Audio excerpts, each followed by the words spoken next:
Good evening, and thank you for joining us this evening.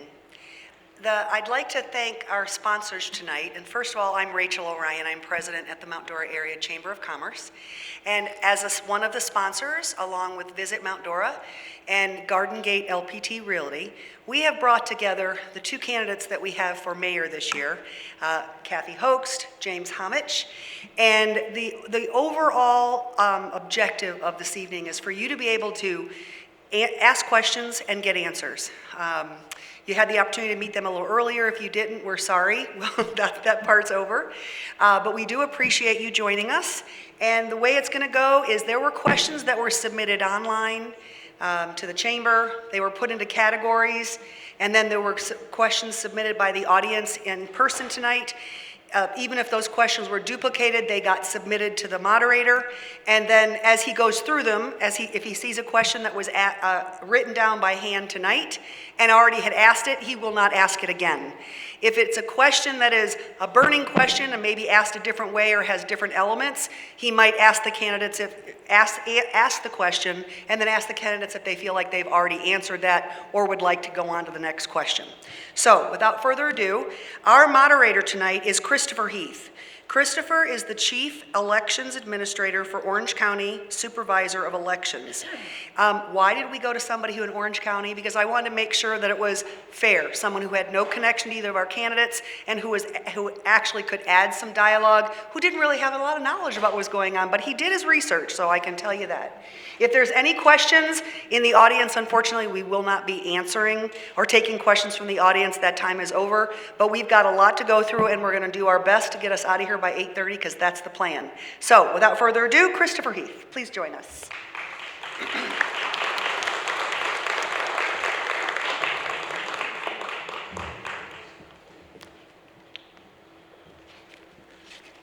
I appreciate you saying I did my research. That was very kind.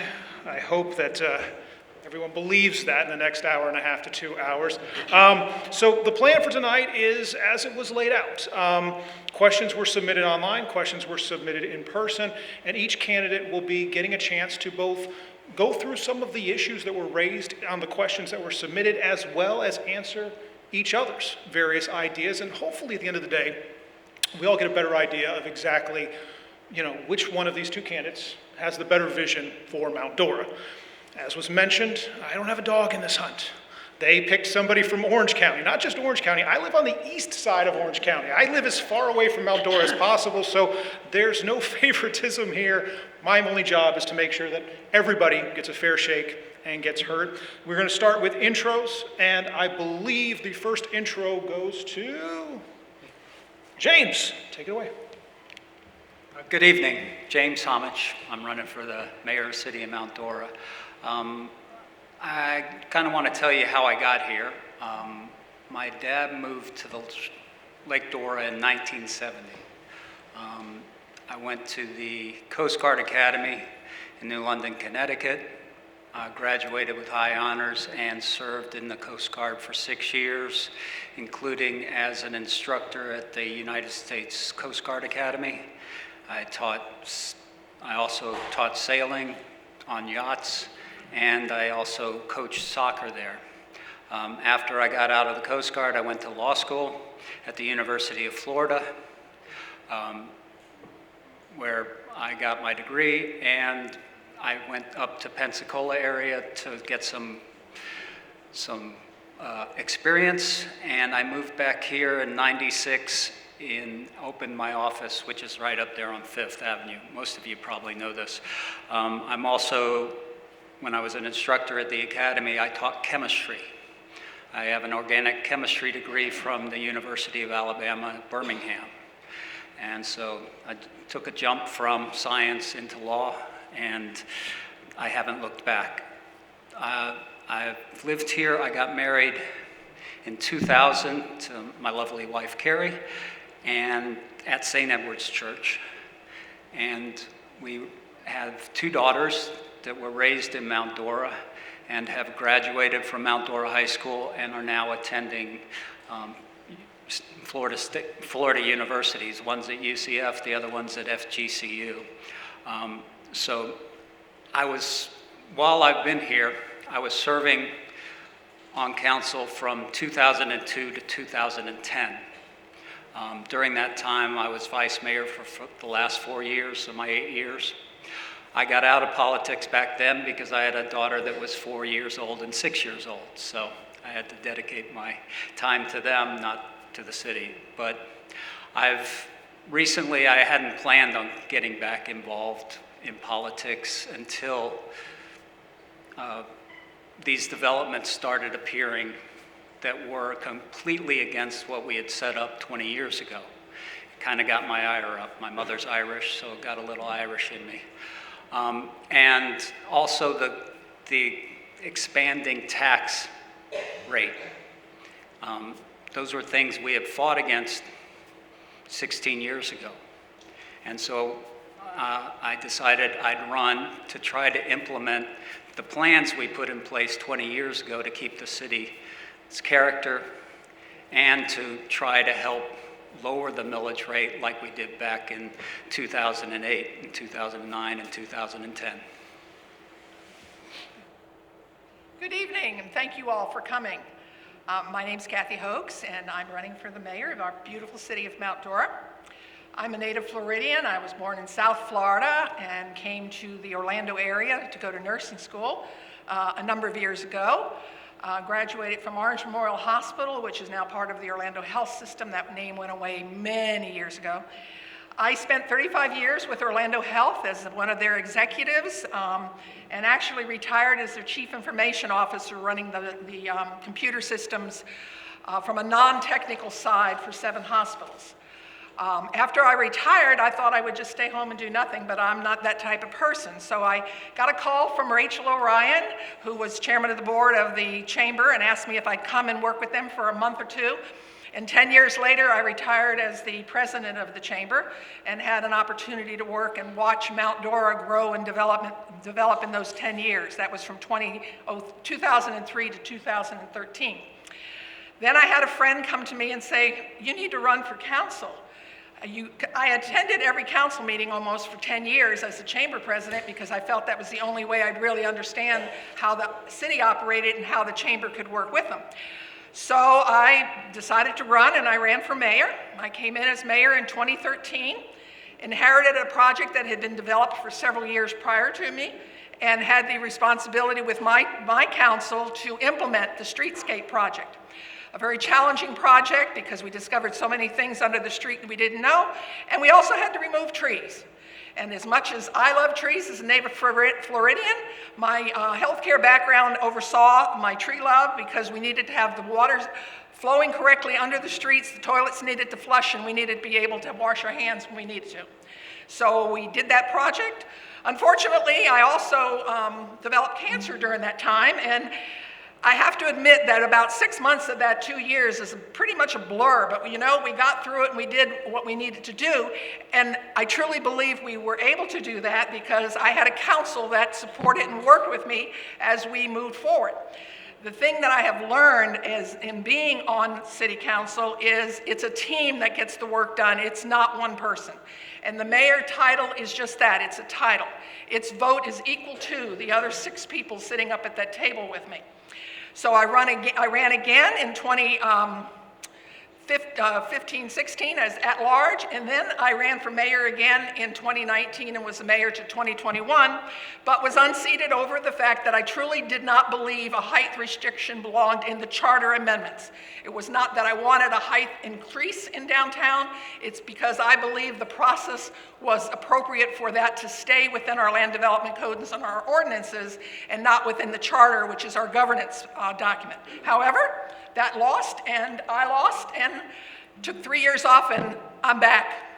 I want to thank both of you for being here, and I also want to thank everyone for also being here. It is incredibly important to stay civically engaged, so thank you to all of you for being here. And thank you both for running. I say this as somebody who spent 25 years of my life in TV news covering politics and covering government. We focus on the government. We focus on DC, Tallahassee. This is what matters. You love or hate the president, he ain't going to fix the potholes in front of your house. One of these two will. That's why this is important. So I thank all of you for being here. I thank both of you for putting your hat in the ring. Going through some of these questions, and one thing keeps jumping out at me, and it is the issue of taxes.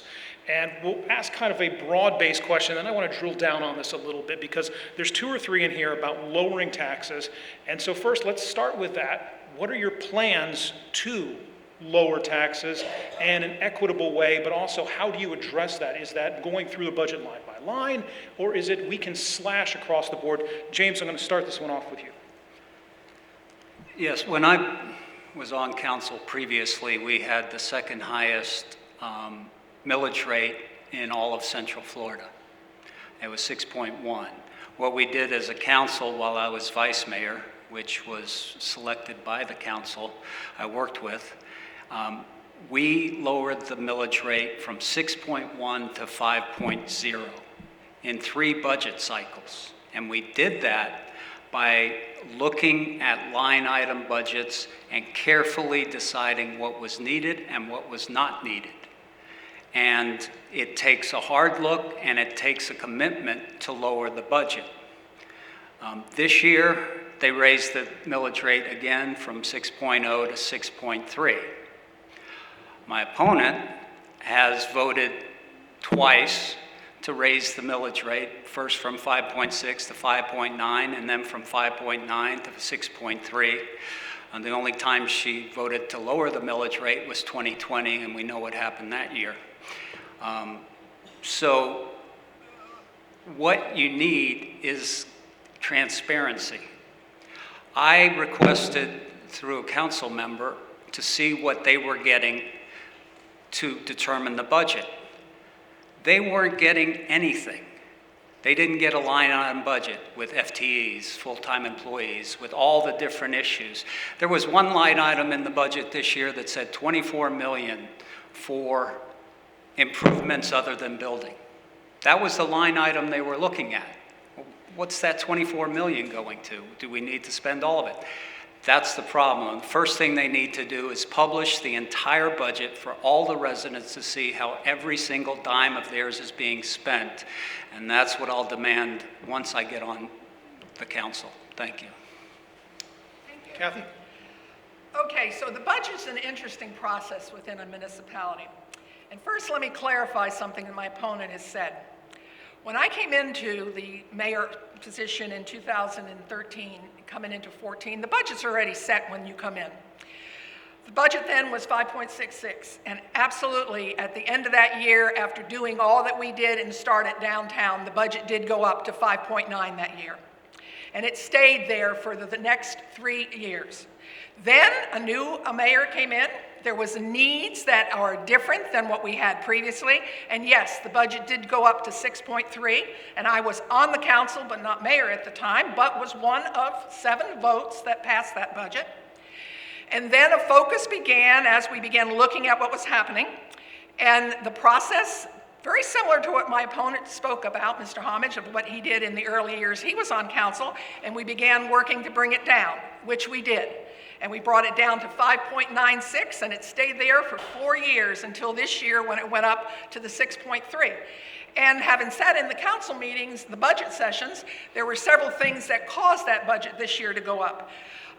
We have an increase for our police officers because they were no longer really competitive, and we were seeing a round door going, of coming and going. And we also had a couple of catastrophic illnesses to our employees, and we are a self-insured department. But with that said, I do not believe that council is who sits and goes through the budget line by line item. I believe what the council needs to do as we move forward in the future is that we set what we believe the millage rate needs to be for us to feel comfortable in supporting our residents, and they come back and tell us what will need to be changed in order to do that. What services are reduced, what services are done a different way, what technology might we spend money in order to save money and bring the budget back into a budget one. And I do want to show you, this is the slide that shows all of what I just spoke of. Thank you. In case you're wondering, they do get a little red thing that lets them know when their time is up, so I don't have to yell at them. We could get to that. We never know. It's early in the evening. James, I'll let you respond because I know we're not done with budgeting by far. I've got more questions, but I'll let you respond to what was said. Well, The budget is the council's responsibility. It is not staff's, it is not anyone else's. That's the council's main responsibility. And to set a budget properly, you need to see everything. You don't need bits and pieces and large numbers and not telling people where the money's going or where it's coming from, all of that. Budget is complicated. There's general revenue, there's and Northeast CRA monies. There's different categories of monies. This year they're proposing to raise the utility rates for water 10% and I think sewer 13.75%. So in addition to the fire assessment, the millage rate going up to 6.3, they're going to raise the utility rates. Well, those monies shouldn't be distributed on a $3 million project to put in 3,500 commercial square feet. It's ridiculous how they're spending the money. And the council needs to take control of the budget and on behalf of the residents. And if you publish the entire budget, maybe there's someone out there that's a former utilities manager that will look at the utilities budget and say, why are they wasting their money here? Why aren't they spending it here? Why are they doing this? But if you don't have that type of line item, you can't get that type of input from residents. Maybe there's construction experts, I'm sure there's a lot in this town, that could tell us we're wasting money on Faden spending $1 million renovating that building over there. So I think we need to take a hard look at the budget as a council. You mentioned taking, and push on this for 1 second, taking a hard look at the budget. And anytime we start to go down the budget and you go line by line and you start to examine certain things, somebody's ox is going to get gored. There's going to be something in there. Some sort of service is going to be diminished. It's a zero-sum game to a certain point. Are you prepared to go in there and perhaps reduce things? Or are there services that you could see scaled back if the ultimate goal is to lower that bottom line number? I'd certainly look at things. I mean, we seem to be top-heavy with employees, but I can't figure out how many FTEs we have in different departments, how many different, because I've been unable to obtain the line item budget to show us that. Salaries, are we overpaying for people? Do we have excess positions? That's what we need to look at as a council. Cathy, is that practical? I mean, to go line by line and look at every single employee and say, are you necessary? To answer your question, no, it's not practical. The actual document of the budget, which is available if you ask and know what you want to ask for, was over 700 pages, I believe. I don't think there's a lot of people who are going to sit there and go through every page and question it. I really believe we are a city manager council form of government, and it's our city manager that we as a council hire to be the day-to-day operations person of the city.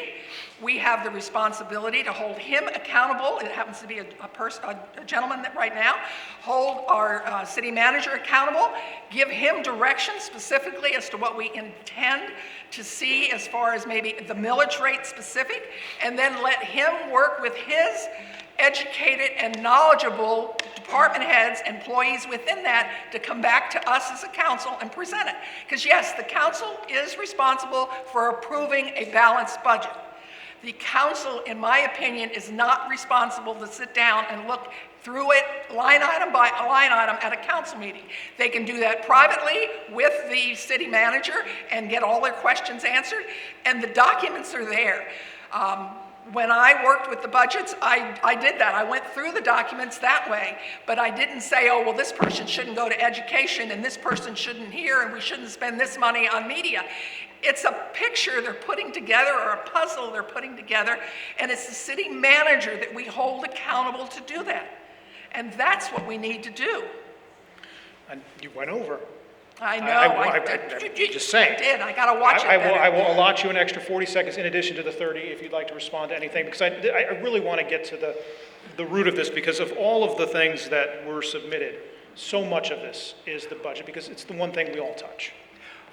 Well, in my years in the Coast Guard and working with the city, I've come up, as I said, I was a chemist. Charles' law says that a gas will expand to fill the space it's in.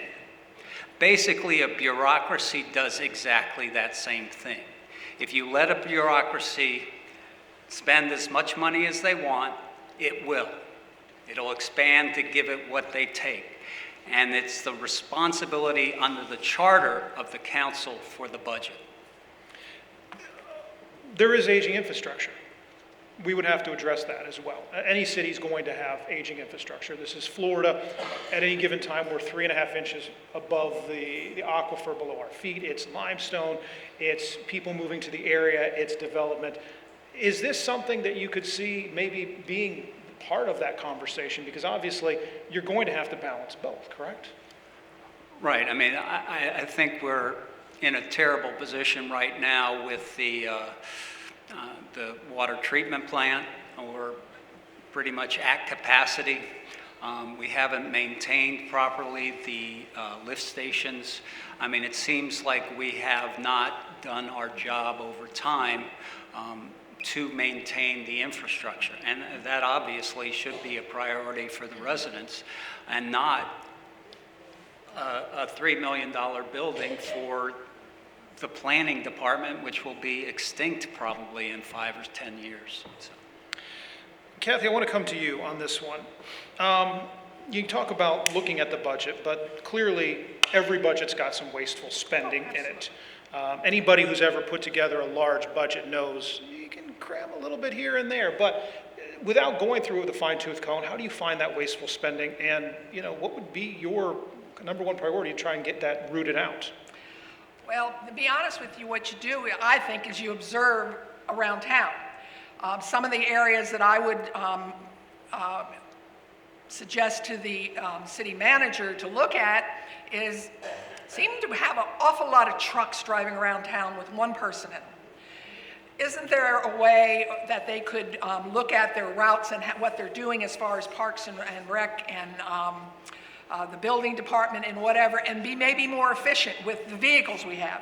I can't say right or wrong that we have the right number. It just seems that as I observe it, one of the things I would say to the city manager is I'd really like to better understand our vehicles and what it costs, because it's not just the truck or the vehicle you're looking at, it's the gas, it's the maintenance, it's the insurance, it's all that.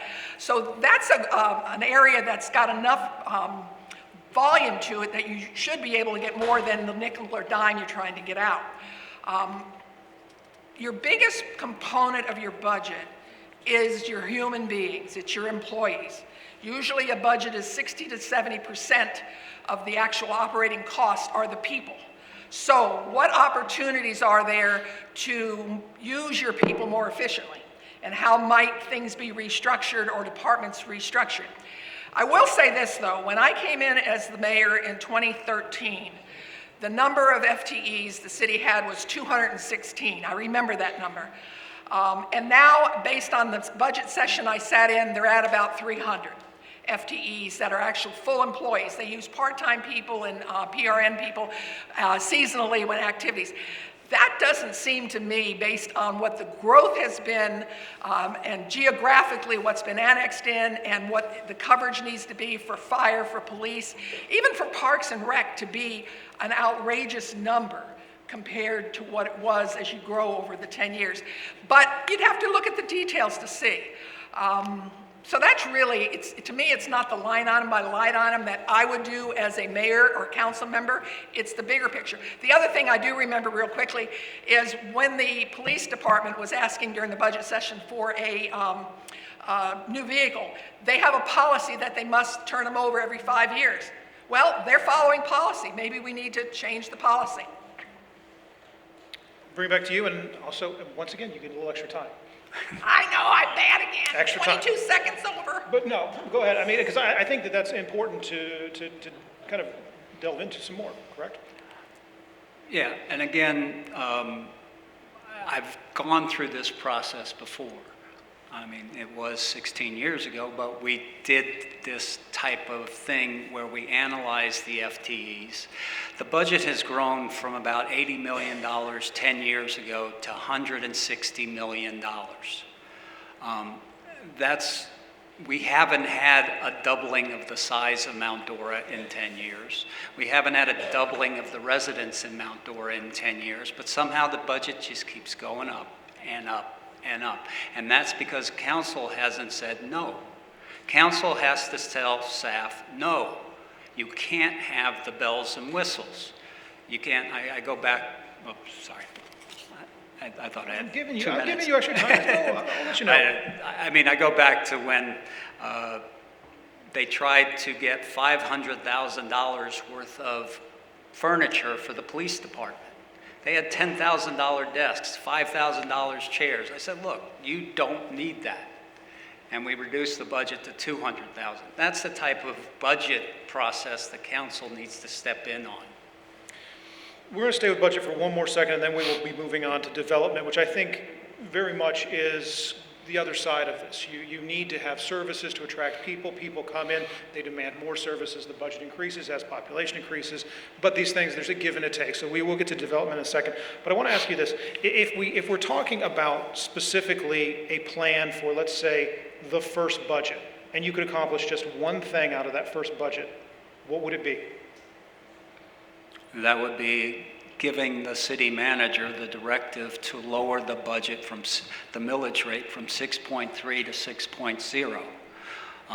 Also to look at the utilities and make sure we're not overcharging for our utilities. Every house I go to seems to have a complaint about their utility bill. Last night I was out in the country club. He said, this is ridiculous. I'm paying $200 a month for sewer. What are they doing with that money? And I couldn't honestly tell them. I don't know what they're doing with the money because I haven't seen the line item budget. And so they have to look at all these different aspects. And to say there's one giant thing, and probably the FTEs would be one of them, the full-time employees, we need to pare that down. I mean, we've added an assistant city clerk, and I don't know why we need that for the city of our size. And there are just many things in there that are hidden in what is presented to council. They're giving a video representation where they're showing the big numbers, but they don't get shown the little numbers and why we have this person on staff. More staff also creates a higher risk since we're self-insured. So we have more likelihood of catastrophic problems. So there are all sorts of ways to look at this, but it takes an effort and holding the city manager's feet accountable. It's easy for him to come in and say, no, he doesn't have to tell his manager of the wastewater plant to say, no, we don't, I can ask for more money, and then I need more money, and then he gets approved for more money, and we're stuck in this cycle of just ever-increasing budgets. The same question. First thing you'd want to accomplish in your first budget. Well, I think about 7 minutes ago, I stated what my opponent just stated. I said that the council would need to agree upon what the set millage rate was that we expected, and then send him back to the drawing board with his staff and go through the budget in the details they need to, and then come back to us and let us know if they did this, what impact is it going to have on our services, and what impact then will it have to the residents? And then what are the things that are more important to our residents and what are less important, and how do you prioritize them? And then the council can get in and debate then which direction we go. You know, we've been through this in past years. When we went into a tough budget, there were times when we lowered the library hours. Everybody said, we don't need as many hours. We can close the doors earlier, have one less day. We did that. A number of things like that have done. Is that the best thing to do? I'm not sure it is. I mean, the reality of it is, as much as we all want lower taxes, because it sounds really, really good, things are costing more. So we are either going to get less services, have less people. I would never support paying our employees less than what the competitive rate is, because you spend more orienting new people as the door keeps closing behind the people who are leaving. And that is not the best way. It's not the most efficient way for we or any business, because whether we like it or not, government is a business. and we've got to figure out how to run it like a business. And there is a lot of bureaucracy, and some of the things that have been referred to already is because of statutes in place that we have to meet in order to not be fined for doing something wrong. I wish the budget was a simple budget like you and I have, which is revenue and expenses. You got so much money coming in, you got so much expenses going out. There's a whole different component with a municipal budget because you've got different things by statute can only be spent certain ways. So we've got to be smart enough to know how to spend it the best way to get value for our citizens. We're going to move over to development because, again, as I said, they're part and parcel. I'm going to stay with you here for a second, Cathy. With the current increase we're seeing in traffic, what is your position on development? Several local cities have put a moratorium on new development. Would you support such a moratorium? I think, from what I understand, because I've asked this question not only of our staff, but other people that I know that are in municipal thing, a moratorium is only good for so long, and at the time of a moratorium, as I understand it, you have to demonstrate that you're doing something to change something either within your land development codes or your statutes that you're going to change in order to do a stoppage. I don't really think you're going to stop development. We may come up with ways, and this is what I believe we need to do. We need to come up with ways that with the development that's happening, how do we get value to our citizens for it? Because it's not going to go away. I looked at a map a couple of weeks ago and said, how much actual acreage do we have within the city limits of Mount Dora that's still undeveloped? And there wasn't a whole lot of huge chunks left anymore, okay? Where it is around us. And we don't control what goes on in the county, and we don't control what goes on in the city of Eustis or the city of Apopka. And yet, if you look to see what's starting to impact us, is the fact that if they're meeting those land development codes that they have, which have some different than what we have, ours are a little more stringent and a little more tighter, they're just going to stay out there. But are they not going to drive through town? Are they not going to come in and use our library? Are they not going to use our recreational programs? Heck, I can remember a couple of years ago where the discussion within our Parks and Rec department is we had more people using our programs outside the city limits than we had inside the city limits, yet we as taxpayers were paying for it. And they had to come up with a way to say, how do we balance this? How do we provide the services we should for our residents, because we've got them from babies up to 95 years old, 110 years old, whatever, and everybody wants something different. How do you create that balance? James, I'm going to give you the same question, and it's basically, I can read it over again, or I can just give you the, would you support a moratorium?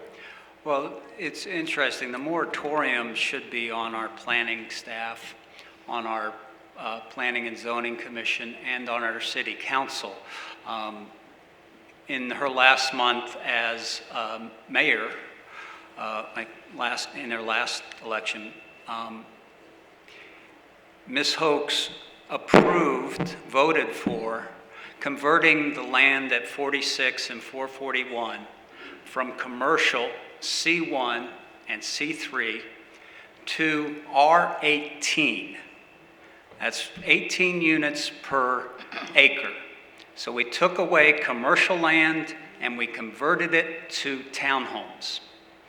That land could have been available for, and I like to say, hopefully a Trader Joe's or maybe a Whole Foods or something like that. But now it's gone. Now it's houses.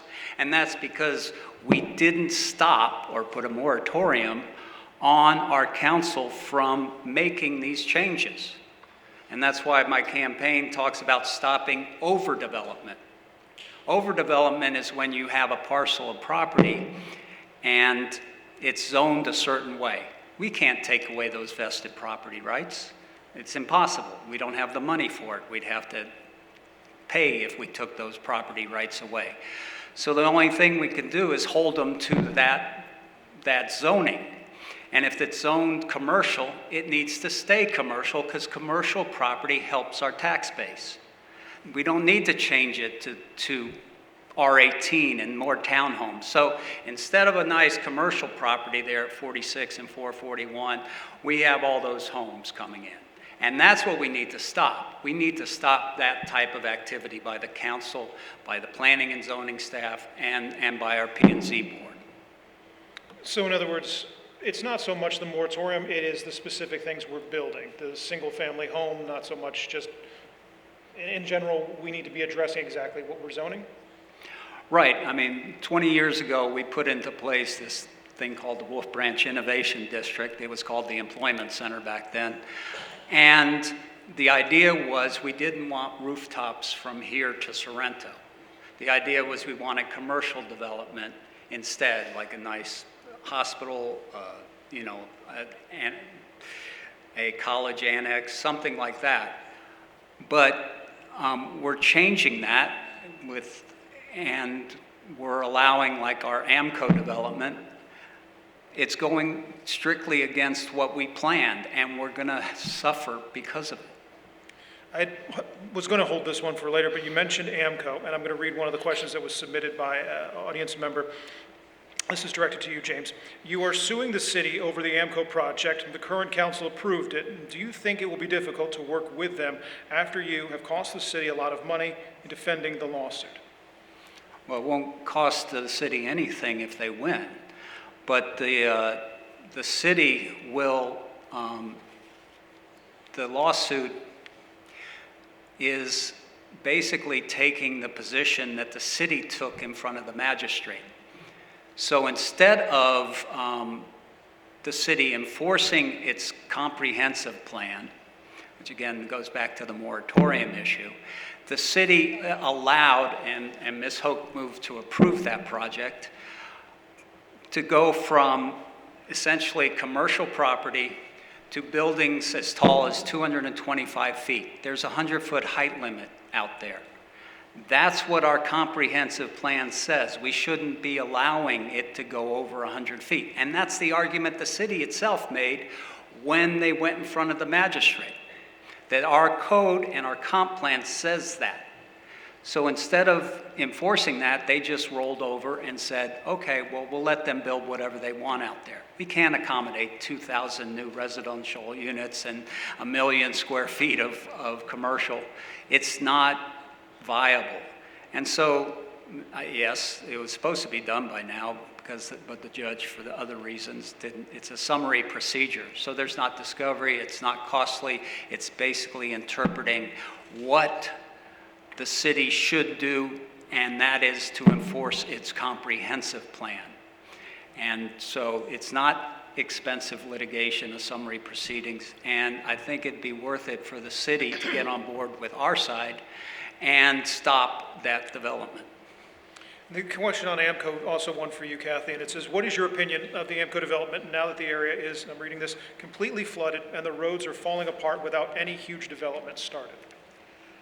I think that after the last two storms, not only does Mount Dora, but all of Lake County and all of the cities surrounding us need to relook at the plans that are in place and what the repercussions have been of two back-to-back storms like we had. Unprecedented. I mean, though we've had back in the early 2000s, the 4 storms, these two particular storms brought in a whole different component. Fortunately, I had an opportunity to spend a little time with one of our county commissioners this week and actually went out and looked at some of the properties out near the 44 and 44B and different places, and actually got to talk with a longtime resident and rancher and learned a lot about what has happened, not just recently. This has been coming about since some of the projects that you, Mr. Homich, approved back in your days as council member from the 2000 to 2010. There's a lot of things out there that were approved and built based on the dynamics they had then. Things have changed, so we need to do a regional review of what's happening with that. I do want to say, though, and from that, Mr. Homich, I'd like to correct you on this whole thing of I approve that project. I was not on council when that project was approved. However, I was on the Planning and Zoning Committee for 6 months. 6 months I was on there. On the last meeting of December 21st, 2022 was when that project came to us. I have the minutes of that meeting. It's a 15-page document, 10 pages of which are about that. And the motion I made was to move the project forward with stipulations about height, and that the council make the decision as to what the heights needed to be, so that the discussions could continue, and they did for 14 months after that. And then the council that is seated now made the decision to approve the project. James, I'll give you a chance to respond. Well, you also said at that meeting that it's the future the way I see it. And that was on that December 21st, 2022 meeting. It's at 1 hour and 55 minutes. So if you want to look up yourself, she also says other things about that. But the project, I moved to deny that project at the planning and zoning level. I didn't even think it should go up to council. That's ridiculous when they're trying to build 225-foot buildings out in the middle of our innovation district. This will be for both of you, and so we'll start with you, James. With the new AMCO development moving forward, how do you anticipate reducing traffic with an already increased congested infrastructure, roads, basically? Reducing traffic. My father used to commute to McCoy Air Force Base from his house on Lake Shore, on Lake Dora. It took him 35 minutes, and he drove down 436. So imagine trying to make that drive in 35 minutes. I've been observing this increase in traffic, and the problem is we've got Orange County building like crazy. It's not my fault. I'm just saying. It's the one you representative may from know Orange County. that. I want to make that clear. Okay. I'm not building It's more than your one right. house. But the roads are controlled. 441 State Road, 46 State Road. We've got county roads, Wolf Branch. We've got, those roads are overtaxed as it is. I went over to the country club last night and I pulled out left from First Avenue and I got stuck at Renniger's all the way to the country club. So our traffic is a major problem. The problem is, as a city, we can't do much about it other than stopping overdevelopment within our immediate area. And by lobbying the county to stop them from putting in 3,329 homes across the street from Round Lake Road. But when the P&Z when the P&Z at the county approved it, nobody from the city was there. I was there, I spoke up. Ms. Hoechst was there, but she didn't speak up. And they approved it, went to the county, now it's up at state, and nobody from the city was over there objecting. We're going to add 3,000 more cars, 6,000 more cars to our immediate problem. Same question to you, and it's with the AMCO development moving forward, how do you anticipate reducing traffic with roads already congested? Well, the first part of what my opponent, Mr. Homich, said, I don't disagree with, because we don't have control of the state roads and the county roads. Again, we need to get back to doing more regional planning. Now, we are very fortunate. We have a very active member of our council that's on the MPO, which is the organization that's looking at all the roads that need to be widened, improved, 4-lane, 6-lane, whatever. And they've been fairly successful at moving some of the projects up. But the problem is the funding's not there. They get them to certain levels, whether it's design, ready for implementation, but without the funding, they'll sit on the books for a while. And that's been part of the challenge with it. As far as that project that went to Lake County P&Z, I was there also, but I was at the meeting the night before when City Council met, and City Council discussed at the end of the meeting whether or not staff should go to that meeting, because staff had already had several meetings with the people involved and had put in writing what the city of Mount Dora's position was. And the decision at the end of council was to not have somebody sit in the audience for 4 hours when they had already put in writing how they felt, how the city of Mount Dora felt about it. Now, I want to ask about that because, again, Orange County here. Orlando and Orange County are right now in a blood feud. I didn't know if you knew that. They're mad at each other, and it has to do with development and growth, yes. But I mean, how do you see that relationship? Is the county receptive to what Mount Dora wants, or does the county do what the county wants to do? Now, are you talking Orange County or Lake County? Lake Because County. I'm talking Lake County. I can't help you with And, Orange County. Yeah, exactly. I believe that Lake County, in the right environment, with the right people facilitating the discussions, I believe that they are well aware we have challenges, and not just challenges about the traffic, challenges with the whole infrastructure in place, challenges with working with the state to see. You know, one of the interesting pieces that I found unique was just recently the discussion about how high the grass is out in the medians and who takes care of it. Well, the city doesn't take care of it. I would have loved to take the darn lawnmower out there and cut it down, but it's not our responsibility. That's just a little aside. But the whole point of what I'm getting to is we need to bring the people together, and someone needs to be able to do that facilitation. We've not done a good job of it in the past. And this has all been building. Again, what happened that brought all this out here? I can remember when we were all so excited 20 years ago because 429 was going to be built. Wasn't that great? The road was going to come out here, we could get on it, and we could get into downtown Orlando for entertainment, we could get to Disney, we could do this and we could do that. Guess what we didn't think about? Is that everybody in there can come out here and then get out here and decide they like the life that we had. And let's move out here. And look what's happening.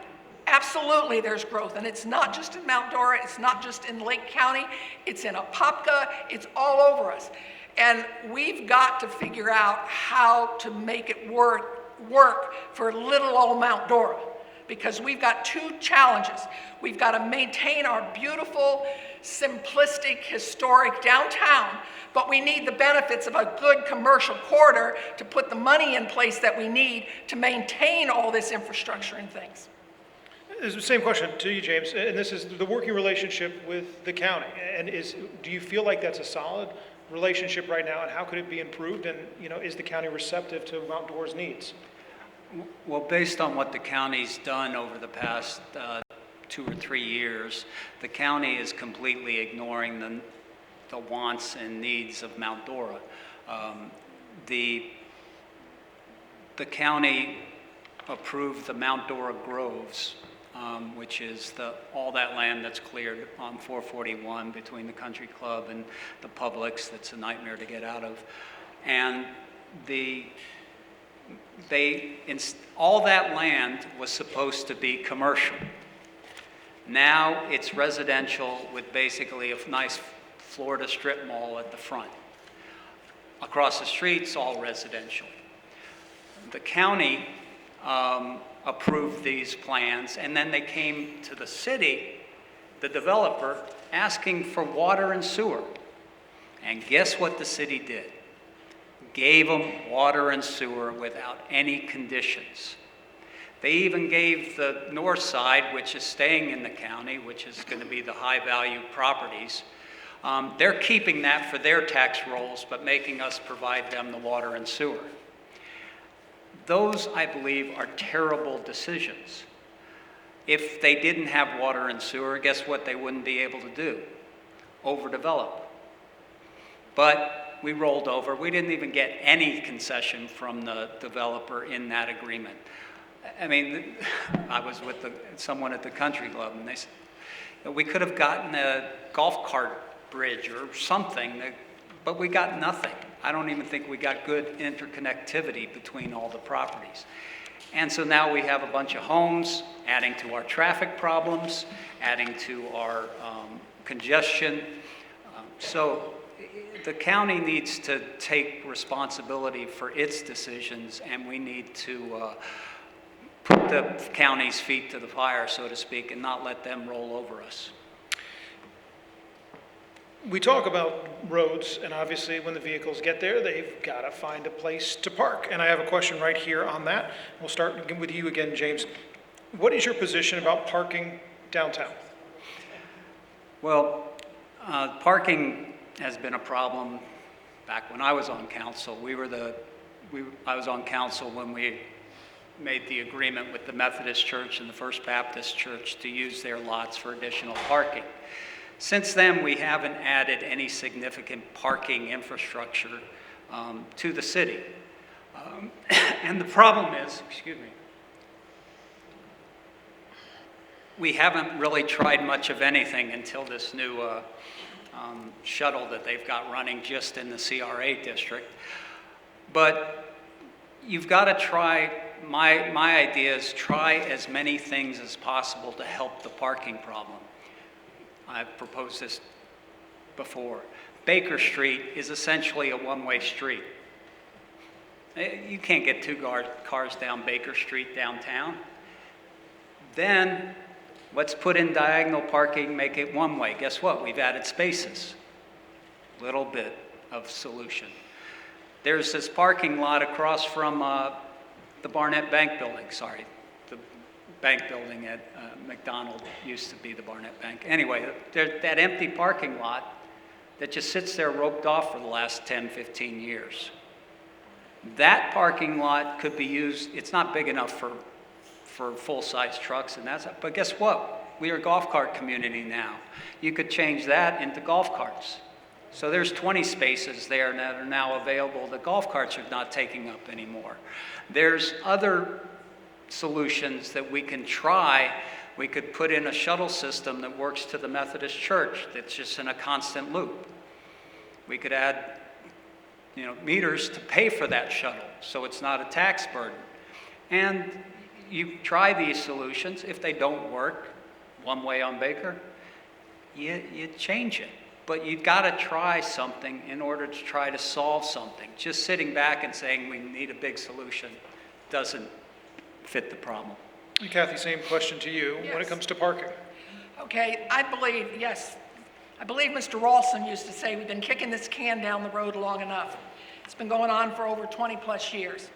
But I will say I disagree with Mr. Homich. I believe every council's tried to do different things to try it. This is the third time we've tried shuttle. First two times we did it voluntarily. We got all these golf carts. We had people volunteering to shuttle people around. This is the first time we've used an actual company that's costing us a significant amount of money to see if shuttling works. The interesting thing about the shuttling is we've added no new spaces, so we're just going to shuttle between the spaces we already have. That might work during the summer and early fall months, but I have a feeling it's going to get real tight as we get into our holiday time and into the season. But with that said, we did add parking. We added parking down on the corner of 3rd and Baker, 60 or 70 some spaces we did a couple of years ago. The downtown streetscape project, contrary to what Mr. Homich has told people, added parking. It was a phased project, so different phases added some, and there was one phase we took a few out because we listened to our citizens, and our citizens said we want more trees back. So we made some adjustments, and we did do that, and I think we gave up 4 or 6 parking spots.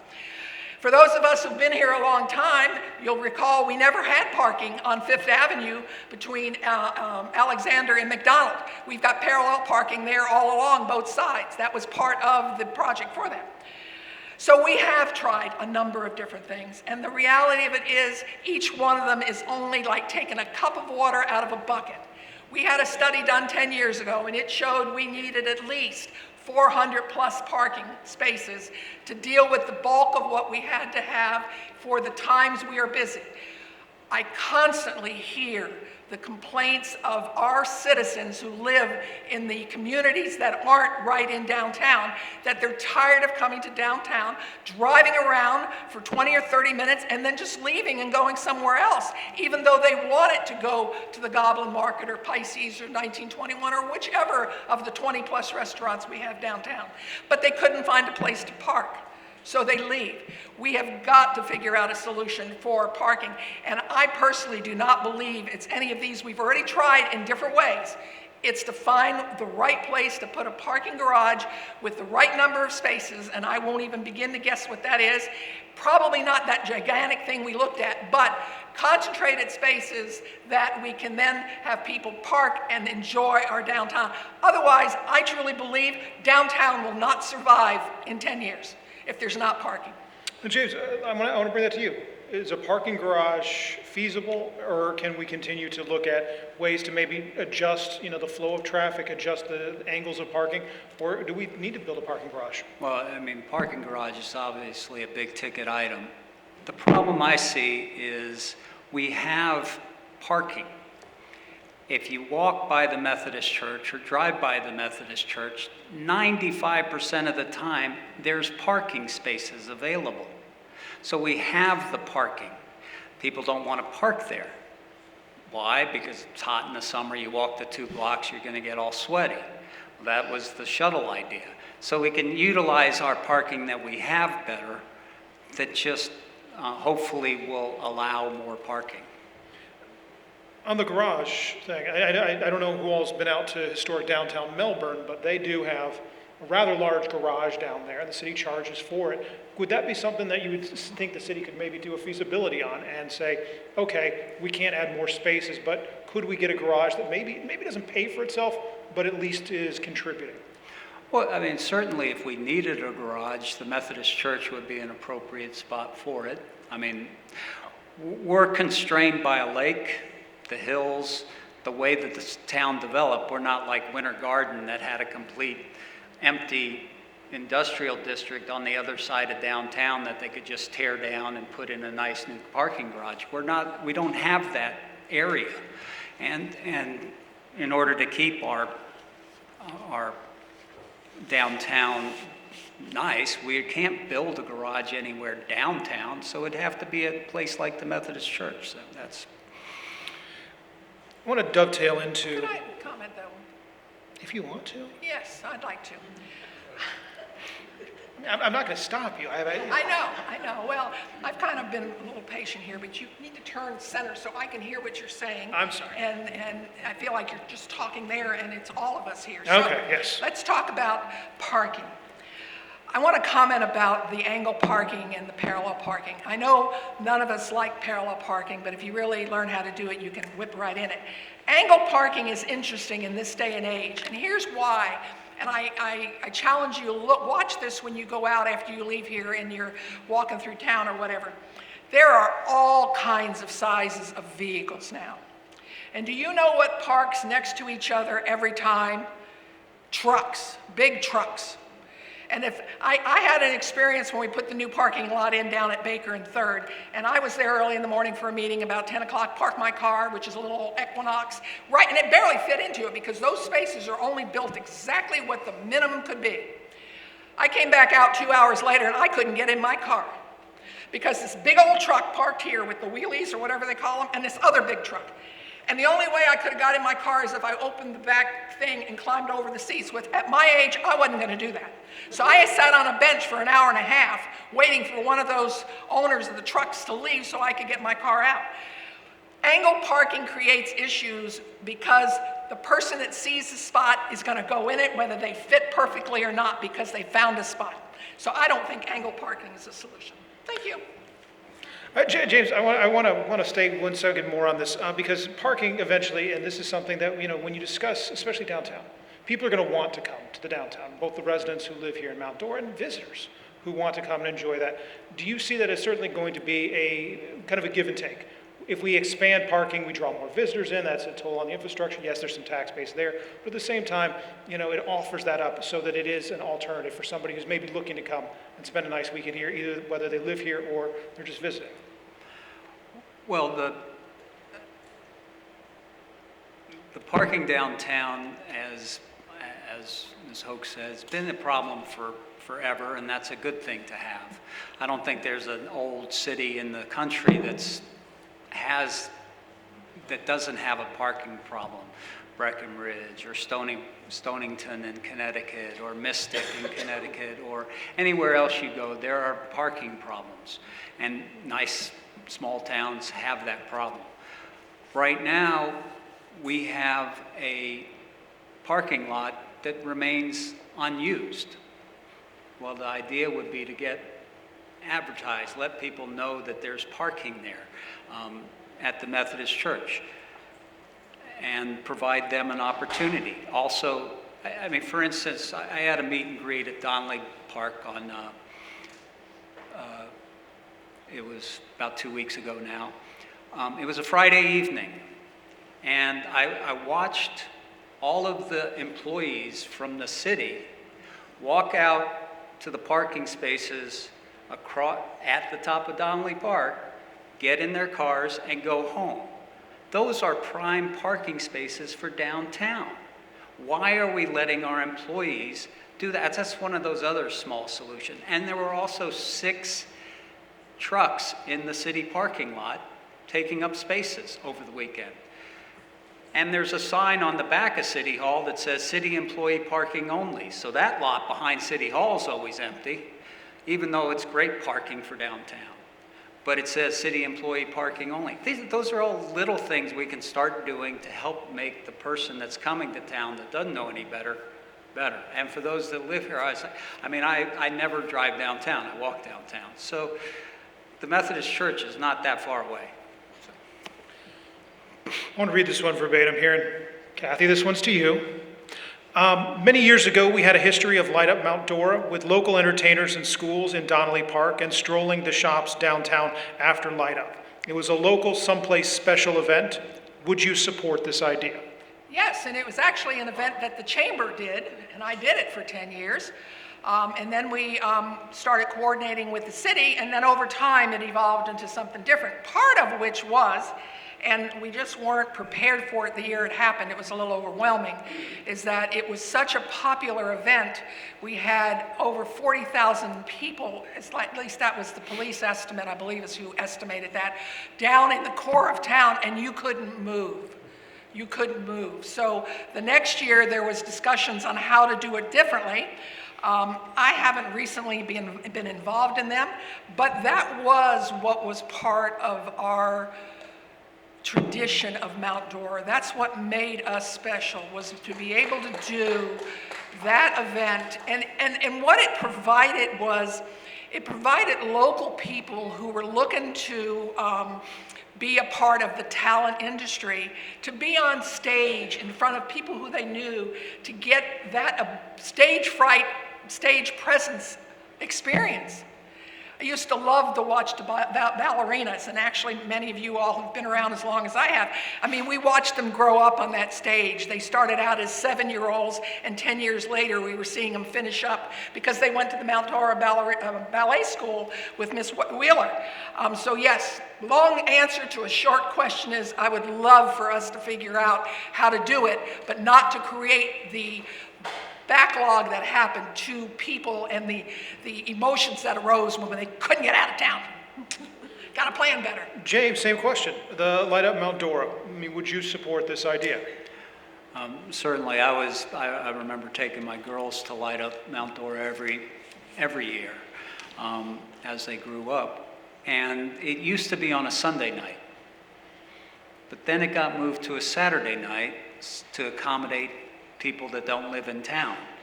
And so it was just, and then they started advertising it. And then they started making it, everyone in town knew about Light Up, and the locals came, but then they made it an event to bring in people versus an event to celebrate the town and for the local people. So I certainly, I'm nostalgic for those old Light Up Mount Doras. Now they're big production, food trucks. It's crazy. So, certainly there are things we can do to support the downtown during the holiday seasons, and that would be good. But I don't think doing big events necessarily helps the downtown. It's getting people there that want to shop, getting people there that want to have a nice dinner and go to the open stores. So accommodating that type of thing would be also to our benefit.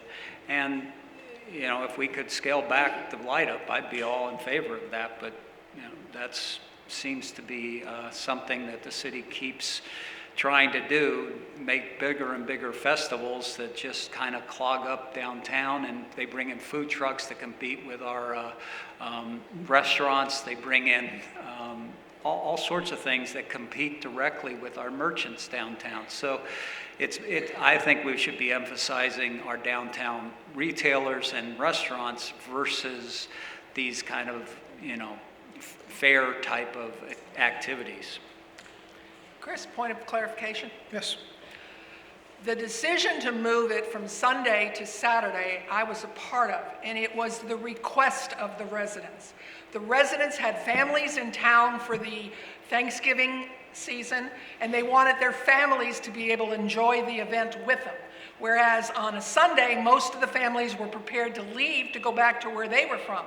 So to move it from the Sunday to the Saturday, from my recollection and my involvement, was to accommodate what our residents asked so that their families could enjoy our wonderful little town, and the fact that we turned the lights on and had them on during that weekend. James, I'll offer you a moment if you'd like to comment as well. Yeah, so we moved it from Sunday to Saturday to accommodate people not from the city. So I mean, that's where I mean, I liked it small. I gotta say I'm nostalgic for it, but you know, that's not one of the big issues that I'm overly concerned about. Okay, somebody's going to have to help me with this. The OMBA, is OMBA? Is that your position on the OMBA and Mount Dora Trail? Ocala Mountain Biking Trail. Okay, sorry. Ocala Mountain Biking. All right, we'll do this again. Pretend like you never heard any of that. All right, what is your position on the Ocala Mountain Biking Trail, Mount Dora Trail, preventing tax-paying citizens from using the trails on 9th and 11th? And are you in favor of removing the no dogs, no pedestrians signs from the park and make a public statement that all the trails are shared use for the enjoyment of all tax-paying citizens of the community? James, I'll begin with you.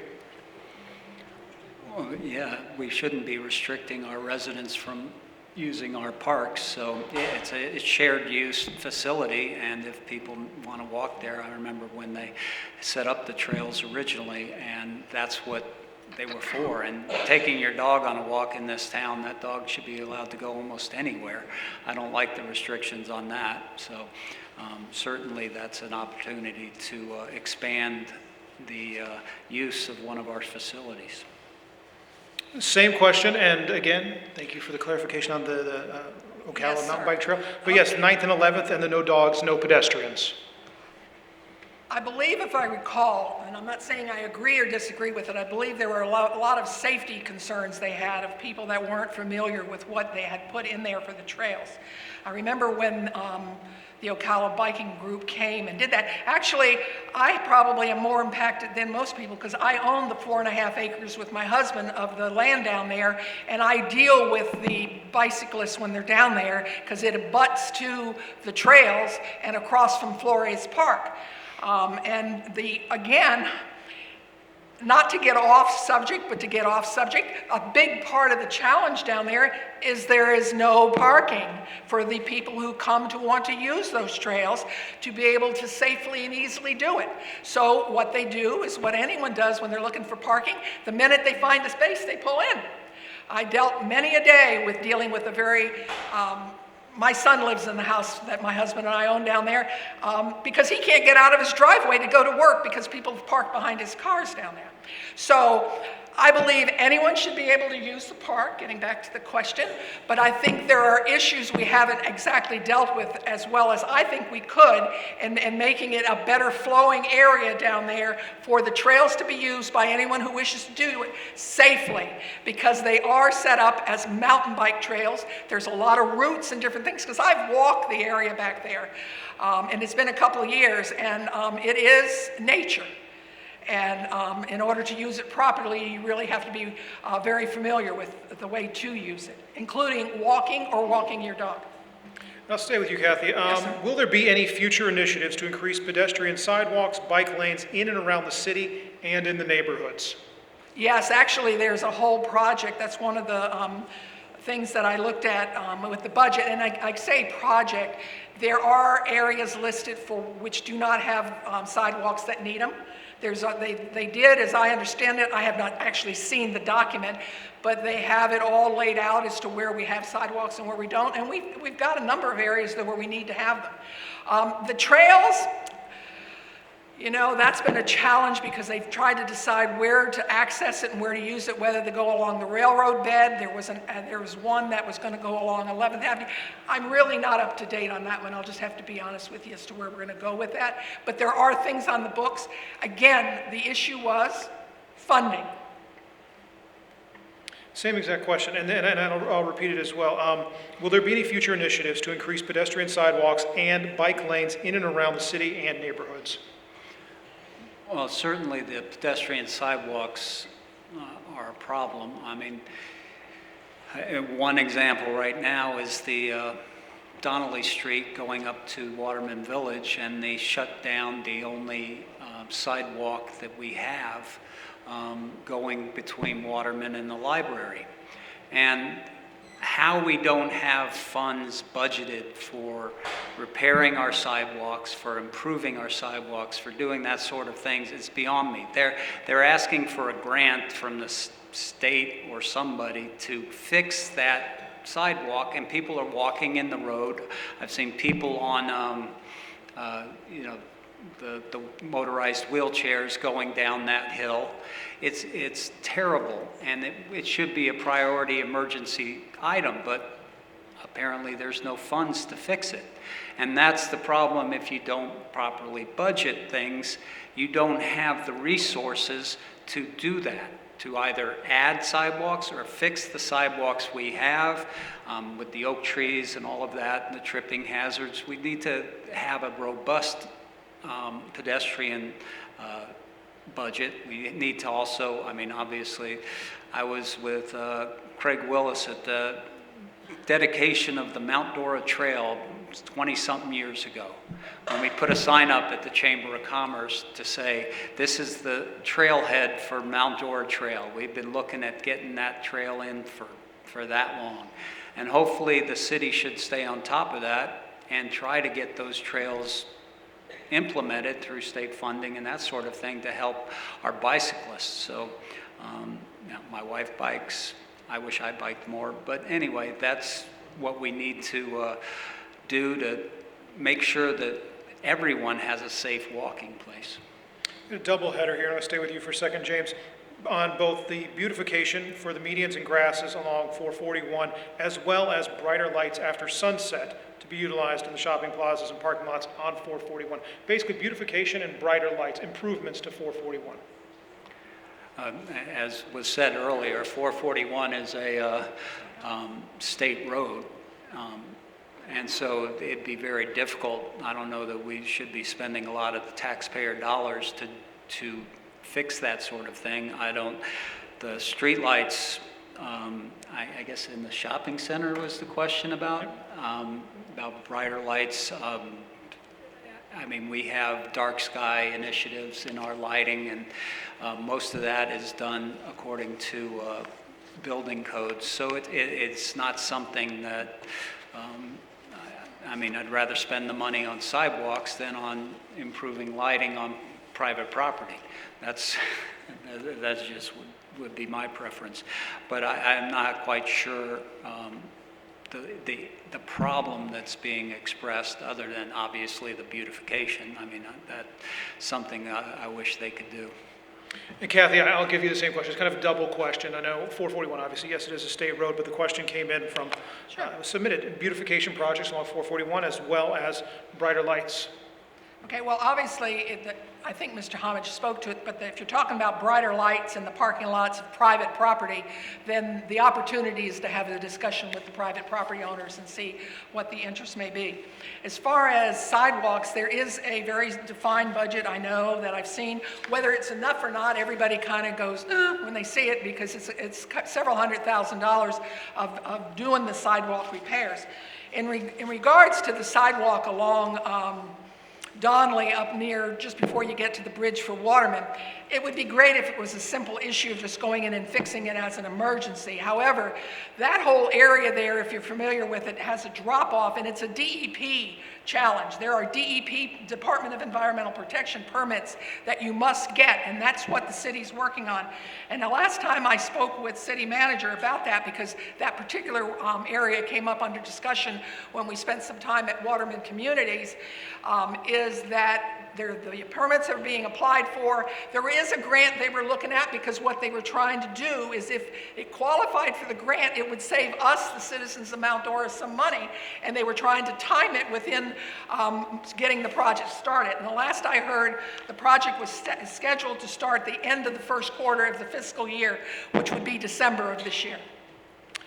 I have one last question on environmental, and then I have some other questions more about kind of the general functioning of the actual government. And this is one that I'm going to read verbatim.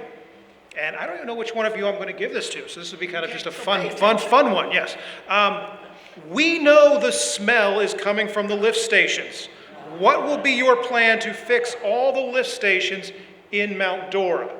I didn't write the question. I'm not saying Mount Dora has a smell. It was here for me. James, I'll let you get first crack at this one. Well, obviously, I talked about it earlier, the smell, which most people can identify, especially if you live in Sullivan Ranch, even though that's not city limits. I've smelled it downtown. I know other people have. We're under an order from DEP to have our sewage plant operated properly.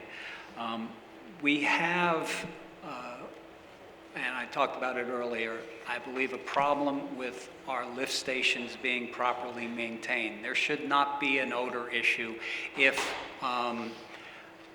there is proper maintenance of the sewage system. I worked on a ship in the Coast Guard that has a contained sewer system throughout the ship.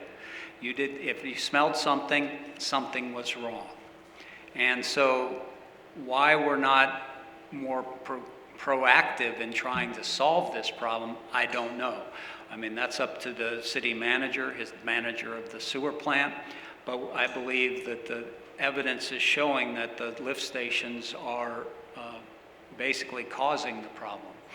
Hopefully, we can get those fixed.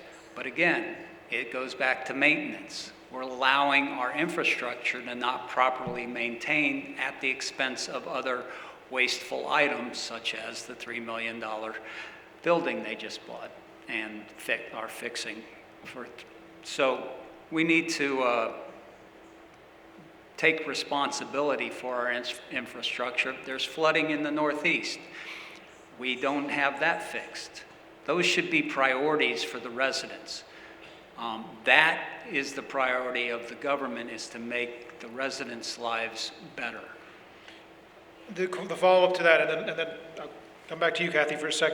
And this is a question on, is this something that we're going to start pursuing grants to fix these issues? How do you see that? I mean, like I said earlier, the guy complaining about his $200 sewer bill.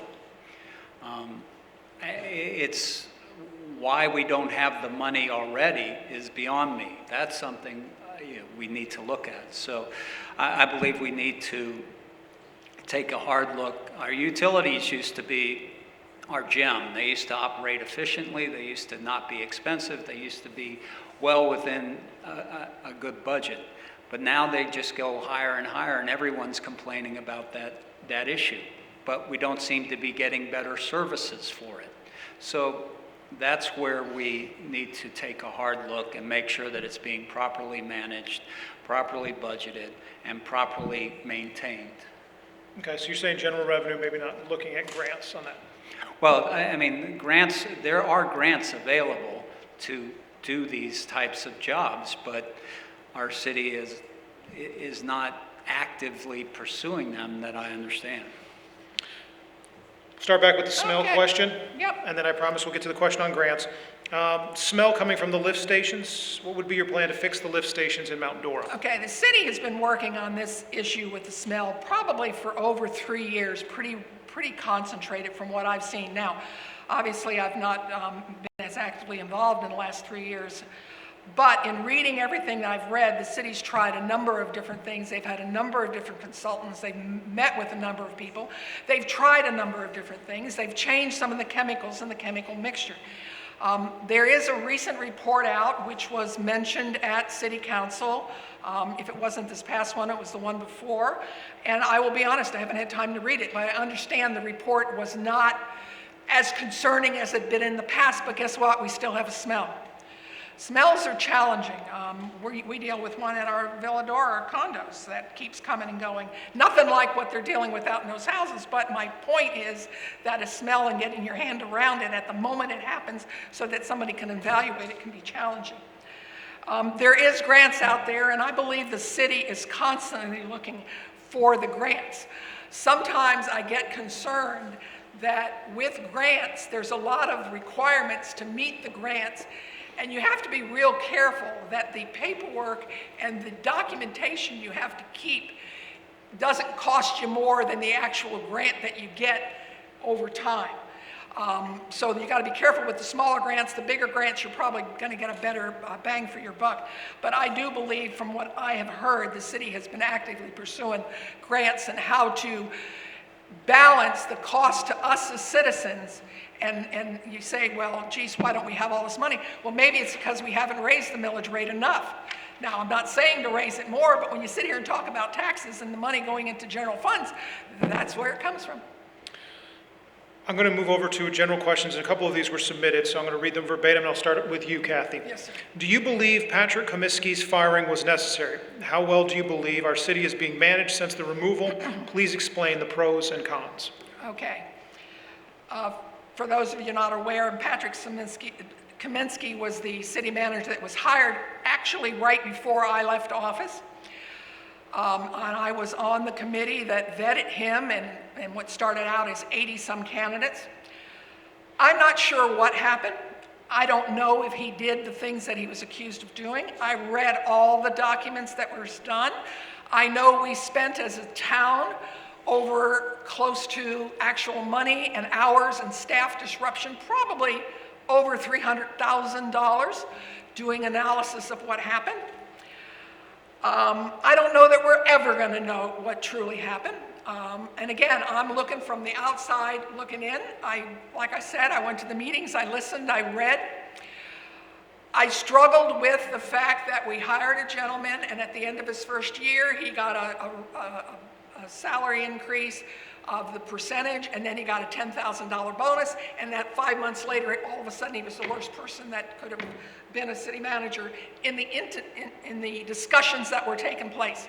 So, I don't know whether he deserved it or not, but what I do know at this point, it's history. I didn't like the way it was handled. I felt it could have been handled much differently. However, it's been done.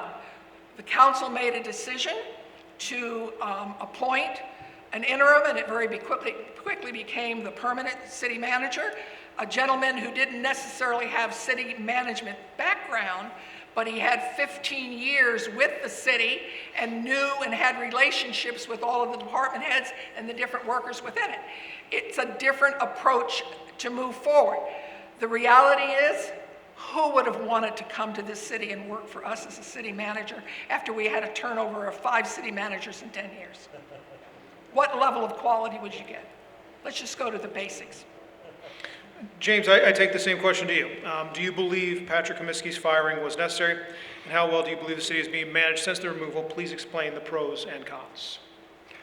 Well, I believe the whole fiasco with Mr. Comiskey was based on unhappy staff complaining to certain people that because he was holding their feet to the fire. That's what a city manager or a good manager of any business should do. He should make his employees do the work they're hired to do and do it competently and efficiently. If a lot of times you don't like your boss, but if he's making you do your job, that's his role. And I believe Mr. Comiskey was making those tough choices of not filling positions that were unnecessary, of making people perform as they should and holding people accountable. And if the animals are running the zoo, then you don't get this type of accountability. So the thing you have to do is basically provide good guidance through the budget, through other processes to the city manager, and you let the city manager implement those and make the tough decisions to help the city. Vince, I've worked with for as long as he's been here on my projects and on planning and zoning, and he's a real nice guy. My question is, he had no prior city manager experience. Was that a good hire? We'll see. He wasn't in a position to hire and fire people much in the planning and zoning department over the years. It wasn't a big department. He didn't handle budget. He didn't handle police. He didn't handle fire. He didn't handle any of that sort of thing directly as a planning and zoning person. Hopefully he can step up to the job. I'm going to stay on this, and I'll stay with you, James. You've touched on it a little bit, but how do you feel about the current organization, current city manager, current staff? How do you feel about their performance as we sit here right now? Well, I'm a bit unhappy with the budget, and that seems to come from the managers and the city manager, and just they seem to be spending whatever makes it easy for them, but not what's best for the residents. So, that's my assessment, and if we don't hold the city manager responsible, to hold his managers responsible to get the budget under control and get our millage rate under control and our utility expenses under control, then the council won't be doing its job, which is to direct the city manager to do the proper things and take the tough decisions and fire the appropriate people if they mess up. That is the necessary role of a city manager. And if he doesn't perform, that reflects poorly on him. Cathy, I'll bring the same question to you. Current city manager, current staff, how do you feel about their performance as we sit here now? Well, I believe our current city manager has been able to stabilize the employees. I don't think there's a question. There was probably a group that wasn't happy, as Mr. Homich referred to. You always have that in a larger organization. When 300 plus employees is pretty large, plus all of the different subs that you deal with.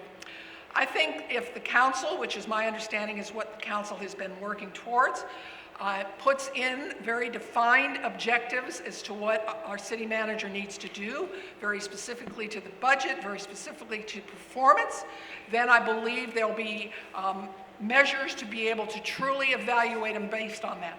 It's my understanding, and I did get to see one of the copies, it's all public record, that Vince is submitting pretty much weekly and bi-weekly status reports of what he's working on. So that gives the council the opportunity to look at it and say, okay, looks like we've got this covered, maybe we're missing here, and they could then go and work with Vince to develop some of the skill sets. I know he's seeking out education and training, and quite frankly, I'll tell you, I'll be biased about it. I grew up in the system. I retired as a vice president of a large healthcare system. I had a mentor who took me under his wing and helped teach me the things I needed to. And I advanced in the Orlando healthcare system because of that, because somebody mentored me and let me see it. I didn't have any fancy education, and I sure in the heck didn't know how to run a huge hospital.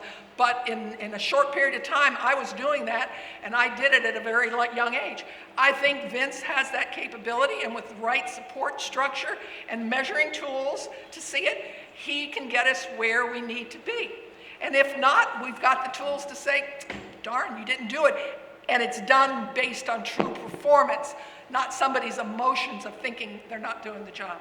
We have about 4 questions left, and then we will be bringing this to a conclusion. I'm running out of voice. Some water here for you? I got it. We're right here. All right. I don't have to go. And I don't. All right, so then I'll go to James. Okay, so I have a question here that was submitted, and if you are elected, what will you do to finally build the Easttown Recreation Center? Currently, there's $16 million in the budget for that facility, and it's gone through the Planning and Zoning Board, so I'm not quite sure where that question's coming from. I mean, it's budgeted, and it should be basically begin construction this year, I believe, well, in this budget cycle. Recreation Center? The Recreation Center is budgeted. It's designed, as I understand it. They've got conceptual ideas of what programs can be in there, and I think, and it's got the capability to consolidate. And so you go back and talk about how you might find ways to do things differently with the budget over time. If we're able to consolidate some of the services in parks and rec and recreation and have them in a building where they're all working together, we might find some efficiencies. So the project is budgeted. It's moving forward, as I understand it. I can't remember whether it was an 18-month, a 24-month time frame, but the staff is also preparing themselves. As I understand it, and what I've heard and talked with different people about, is I tried to get more understanding of where we were with that project, because it's been on the books for a while and it kept getting shoved a little bit to the side. I think the good news is it's there, it's moving forward. Now we need to be smart and get all the advantages we can of what we're doing for the money we're spending, and make sure that they're all working together, because it's great to have all these rec programs and provide opportunities for the young adults to use their energy in positive ways, not negative ways, because everyone's going to benefit from that. We as a community, the police department, for the mischievous little things people get into when they're bored and stuff. So hopefully that program will do that. Plus it also has components for us seniors as to how we might have activities and things. I think it's a great project. It's there, it's budgeted, it's partially, if not totally designed, I can't remember, and it's on its way. So hopefully in a couple of years or less, we'll be cutting a ribbon. Rachel, put it on your calendar. So, with our final two questions here, I kind of more nebulous things thinking about Mount Dora, and this is one that I'll begin with you, James. What is the biggest challenge Mount Dora is experiencing right now, and how would you address it? One single thing. Well, our biggest challenge is overdevelopment. The consequences of overdevelopment on our immediate area is tremendous. I mean, we've talked about the traffic, we've talked about the taxes going up, we've talked about infrastructure problems, we've talked about all of these different issues, and if you're scrambling to overdevelop property, you will end up with more problems, more people, more cars, more traffic, more infrastructure problems, more basically burdens for the residents who live here now. So that issue to me is what mainly motivated me to run. And you know, it was the record of Ms. Hoechst basically approving these changes and this overdevelopment that, you know, motivated me also to stay here and stay in this race and get this job done so for the residents of the city. I believe we had a good plan in place 20 years ago. I regret that we didn't enforce that. I regret that the city, you know, Vince was the planning and zoning director when a lot of these projects came through. I do not see the city as high rises up and down 46. I don't see that as helping us in any manner. So we need to take a strong stand against this problem, lobby the county, lobby Orange County, do whatever we can to try to limit the overdevelopment. And the same question for you, Cathy, and that is, what is the biggest challenge facing Mount Dora, and how would you address it? The development is here. And first let me say, Mr. Homich, with all due respect, you were on the council for 8 years, from 2002 to 2010. You've been on P&Z for the last 6 of 8 years. Both of them are decision components of that. I just want to put that on the record. I've been involved at the city government level for 6 years. 4 years as mayor, 2 different times split, and 2 years as a councilwoman. Coming to that table and understanding and reading and following the rules that are there, that are statutes, that are provided, whether it's local by our land development codes or statute by states, we have an obligation to follow them. Yes, there will always be exceptions to the rules. Some of them are right. Some of them in hindsight you say, geez, why did we do that? It's interesting because I've talked to past mayors in the last a couple of months as I made the decision to run again. And got from them, you know, what did you feel you did well? What didn't you do? What would you have done differently? And we all sit there and say that that's the case.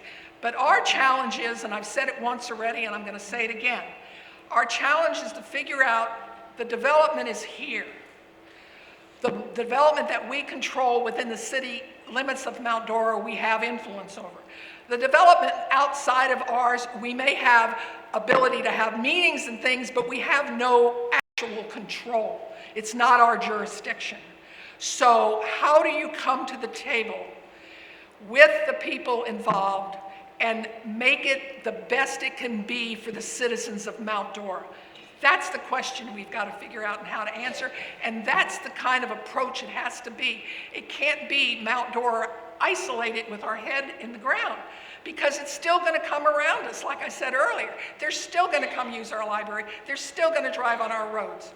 They're still going to go, hopefully, downtown and spend money and then leave. But they're still going to use the infrastructure, and we've got to figure out how to make it to our benefit. There are answers out there, but it's going to take a lot of discussions to get them, and it cannot be isolated discussions. It's not just Mount Dora's issue. And in fact, I noticed, if you haven't seen the Style magazine this month, I happened to see this out at the Country Club, there's articles in here about the population surge, about all that's happened. And it's an opinion of a writer, get it, but they talked about the school impact. It talks about the road impact. It talks about different cities in Lake County and what's happened to them. Not specifically to Mount Dora, but other ones that are seeing it, the villages. It's interesting because it's baseline information. And the other thing, because I like to read and understand things, the other thing you learn about, I read 4 newspapers every day on my phone. God help me on the phone. But anyway, and I read about the Orlando Business Journal and what's going on in Orlando and where the different new communities are coming. I read Leesburg paper because that's out there. I read the Sentinel, and that's there. And I read the New York Times as to what the trends are across the country. And I read it at a high level, not detailed, but I see it's not unique to us. So we have to figure out how to make what we can make to our benefit. I'm like a broken record with that, because that to me is the solution as to how we as residents benefit. James, I'm going to give you a quick minute and a half here, because I know Cathy went over a little bit, and I'd like to give you a minute before I bring Rachel up to conclude this evening. So, James. Yes, when I talk about overdevelopment, and I mentioned it earlier, vested property rights, there are issues that you can control and issues you can't control. One of those issues is our water and sewer, who we give it to, who we allow to take it, who we allow to use. And being nice and gentle with the county is wonderful, but they're the ones that withdrew and broke the joint planning agreement. They violated the agreement we had in place with Lake County that everything within the JPA was supposed to go through the city. They directly violated that when they approved the Mount Dora Groves. There was not anything that the city did that they could. I remember what the city did. The attorney said, let's send them a strongly worded letter. In the meantime, we end up with this terrible development. The city needs to exercise its strengths, and that's one of them is our water and sewer capacity. Richland, the Mount Dora North project, shouldn't get our water and sewer unless they come to the city and build the way we projected it. But it's not good for the residents. So that's why it's trying to be stopped. James, Cathy, thank you both so much for this. And no, we're out of time. I've got Rachel coming up here. There's things happening. I'll just put this thought out there to you. Do you truly believe that if we didn't work with them for that project, that the Apopka wouldn't have come up here and given them what they needed, or the city of Eustis wouldn't have given them what they needed? Everybody's out there watching around us, so we can't think we are the only game in town, because there are other alternatives. And the same thing with Richland. They can do their own sewer system and have it unique to their property because of the size it is. And that's an option they have. So we can't fool ourselves that we're the only option, because quite frankly, in my opinion, we're not. I'm going to bring Rachel up here to conclude everything. I want to say thank you to everyone for being here tonight. Thank you guys so much. I meant what I said at the beginning. It is crucially important for people to stay civically engaged at the city level, the county level, the local level, because again, we focus on big things, but it's our own communities which are the ones we need to be paying attention to. So thank you so much for being here. Thank you for being engaged. Rachel, thanks for having us. So thank you for those who stayed for the whole time. Please, thank you, James. Thank you, Cathy. Thank you, Christopher. I will say that having someone who understands a little bit about the politics was refreshing to me, and being able to expand some of the questions. If you know of anybody who didn't get a chance to make it but were interested and want to hear and know a little bit more about the candidates, it is on our Facebook page, the Mount Dora Chamber Candidates Facebook page. It's a Facebook Live. We'll also share it in a newsletter and put it on YouTube so people can watch it and absorb what you all heard tonight. So I want to say thank you again, James. Thank you, Cathy, and thank you very much. And thank you all for coming out. We appreciate it. Thanks to our sponsors, Visit Mount Dora and Garden Gate LPT.